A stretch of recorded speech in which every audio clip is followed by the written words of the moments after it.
ሰላም ጤና ይስጥልን ጓደኞቼ እንኳን ወደ 21ኛው ቱቶሪያል መጣችሁ።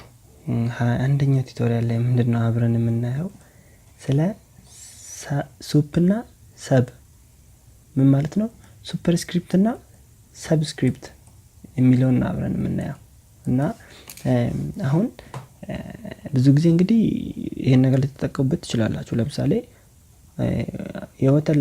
የወተር ኬሚካል ፎርሙላው H2O ነው አይደል?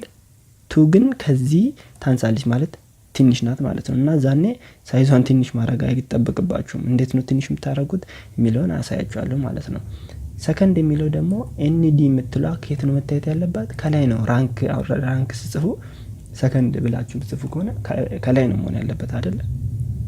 ስለዚህ ምንድነው የምናደርገው ማለት ነው? አሁን እንሂድና እዚህኛው ጋር ቱ ነው እንግዲህ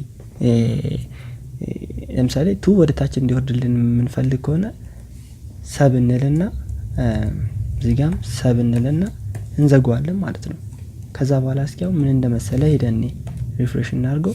አያችሁት አይደለ? ቱ ኦ ብሎ ወረደ እና ለምንድነው ኦ የወረደው? ምክንያቱም ኦንም አብሮ አንድ ላይ ስላደረግነው ነው። ቁጥሩን ብቻ ነው የምናስገባው እዛ ውስጥ። ከዛ ሪፍሬሽ እናርገው። ከዛ አያችሁት አይደለ? ቱን ብቻ ስላስገባ ምን አደረገ? ቱን ወደታች ወሰደ፣ ሰብስክሪፕት አደረገው ማለት ነው። ማቴማቲክስ ላይ የምትሰሩ ሰዎች ይሄ ነገር ሊገባችሁ ይችላል። እና ወይ ደግሞ ኬሚስትሪ የምትማሩ ወይ ደግሞ ማንኛውም ሰው ይሄን መማር ይችላል። ከ1 እስከ 12 የተማረ ሰው ኬሚስትሪ ነው ተምረን ነው ማለት ነው እዚህ ደረስነው። እና አሁን ደግሞ እስኪ እንዴት ነው ሱፐርስክሪፕትን የምንጽፈው የሚለውን ልክ እንደ ሰብስክሪፕቱ እዚህ ጋር እንመጣና የምንፈልገውን ብቻ ነው የምናስገባው። ሰብ እንልና ሱፕ እንልና እዚህ ጋር ሱፕ እንላለን። ከዛ በዚህ መንገድ ሰራማ ነው ሴቭ እናድርግና እስኪ ሄድና አሁን ብራውዘራችን ላይ ሪፍሬሽ እናድርገው። አያችሁት ምን እንዳደረገ? 2 ይልና ሰከንድ ማለት ነው። አያችሁት አሁን ሰከንድ ይመስላል ማለት ነው።